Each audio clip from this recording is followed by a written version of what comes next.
मध्य प्रदेश में कांग्रेस उपचुनाव के पहले कार्यकर्ताओं को चुनावी मैनेजमेंट की बारीकियां भी सिखाने जा रही है, जिसमें कार्यकर्ताओं को बूथ मैनेजमेंट के गुर सिखाए जाएंगे।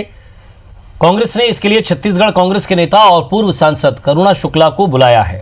20 अगस्त से शुरू होने वाले बूथ मैनेजमेंट ट्रेनिंग सेशन के दौरान करुणा शुक्ला कांग्रेस की बूथ कमेटियों को बूथ प्रबंधन सिखाएंगी। करुणा शुक्ला इस ट्रेनिंग सेशन में कार्यकर्ताओं को बीजेपी और कांग्रेस के बूथ प्रबंधन के अंतर को भी बताएंगी। दरअसल करुणा शुक्ला पूर्व प्रधानमंत्री अटल बिहारी वाजपेयी की भांजी हैं और लंबे अरसे तक बीजेपी में रही हैं, लिहाजा वो बीजेपी के बूथ प्रबंधन को भी बेहतर समझती हैं। हालांकि अभी ट्रेनिंग कैंप की औपचारिक तिथियां घोषित नहीं हुई हैं, लेकिन 20 अगस्त को एमपी की सभी 27 सीटों पर ट्रेनिंग कैंप चलाए जाएंगे।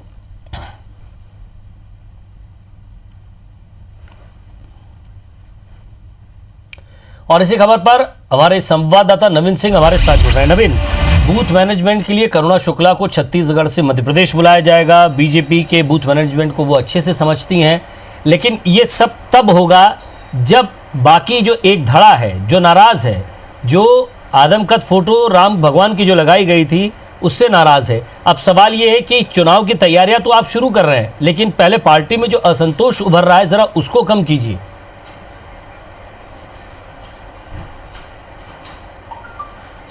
देखिए विजय, बिल्कुल मध्य प्रदेश कांग्रेस के सामने सबसे बड़ी चुनौती है कि जो पार्टी के भीतर जो असंतोष है, पार्टी के भीतर जो तमाम खिमेबाजी है, उसको कैसे नियंत्रण में करें। और सामने जब उपचुनाव है, इतना बड़ा उपचुनाव है, 27 सीटों पर एक साथ चुनाव होने हैं, और ऐसे में जब कांग्रेस पार्टी तकरीबन पहले के मुकाबले कमज़ोर हुई है ज्योतिरादित्य सिंधिया के जाने के बाद से, तो ये एक बड़ा चैलेंज कांग्रेस पार्टी के सामने है, आलाकमान के सामने है कि पार्टी खुद को कैसे रिवाइव करे, चुनावों में कैसे जाए और दमदार प्रत्याशी कैसे खोजे।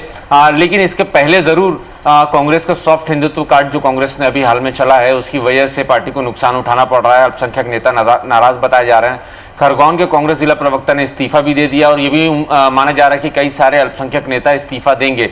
अल्पसंख्यक नेताओं का जरूर ये कहना था विजय कि राम भक्ति अगर कांग्रेस नेताओं को दिखानी थी तो वो अगर अपने घर में दिखाते, बंद कमरे में दिखाते तो अच्छा होता।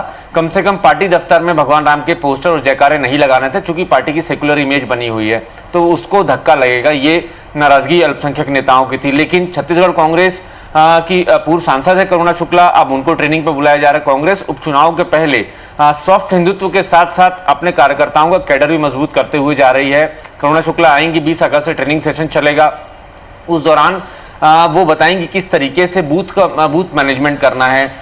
चूंकि करुणा शुक्ला बीजेपी में रही हैं, पूर्व प्रधानमंत्री अटल बिहारी वाजपेयी की भांजी हैं, बीजेपी को बहुत बारीकी से समझती हैं, बेहतर बीजेपी को जानती हैं। इस लिहाज से उनकी जो वर्कशॉप होगी, उनकी जो ट्रेनिंग होगी, वो बेहद कांग्रेस को माइलेज दे सकती है, ऐसा कांग्रेस नेताओं का मानना है। तो चूंकि वो बीजेपी के भी बूथ मैनेजमेंट को बहुत अच्छे से जानती हैं, कांग्रेस के बूथ मैनेजमेंट को भी बहुत अच्छे से जानती हैं, तो दोनों में अंतर और दोनों की बारीकियां भी बता सकती हैं। लिहाजा कांग्रेस मानती है कि करुणा शुक्ला की ट्रेनिंग से कांग्रेस को अच्छा फायदा होगा, अच्छा माइलेज मिलेगा। चूंकि 27 सीटों पर उपचुनाव है, तो ऐसे में करुणा शुक्ला को ट्रेनिंग सेशन के लिए बुलाया जा रहा है। और करुणा शुक्ला के साथ साथ कई और भी कांग्रेस नेता होंगे जो 27 सीटों पर ट्रेनिंग देंगे। एक एक नेता के साथ दो असिस्टेंट भी अटैच होंगे, ऐसी खबरें भी हैं। 20 अगस्त से ये ट्रेनिंग सेशन शुरू होना है और हर विधानसभा सीट में जाकर बूथ मैनेजमेंट, बूथ कांग्रेस कमेटियों को उनका बूथ मैनेजमेंट बताया जाए, किस तरीके से बूथ को मैनेज करना और ज़्यादा से ज़्यादा कैसे वोट कांग्रेस के फेवर में जुगाड़ना है। तो इस तरीके की कोशिशें लगातार कांग्रेस की तरफ से की जा रही हैं।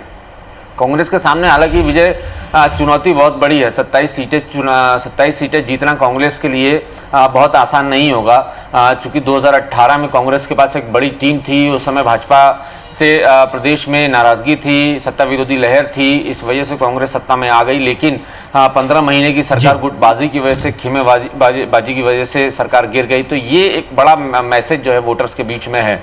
तो ये कांग्रेस को इस गुस्से से उबरना बड़ा मुश्किल फिलहाल साबित हो रहा है। हालांकि कांग्रेस का दावा है कि उनकी तैयारियां शुरू हो चुकी हैं, उनकी तैयारी मजबूत हैं और 27 के 27 सीटों पे उपचुनाव जो होंगे उस पर कांग्रेस पार्टी जीतेगी और मुख्यमंत्री कमलनाथ वापसी करेंगे। सत्ता में वापसी के बाद मुख्यमंत्री भी वही बनेंगे। तो इस तरीके से दावे कांग्रेस पार्टी के हैं, लेकिन देखना दिलचस्प होगा जब 27 सीटों पर उपचुनाव होंगे तो क्या नतीजे होते हैं। जी, शुक्रिया नवीन इस तमाम बातचीत के लिए। तो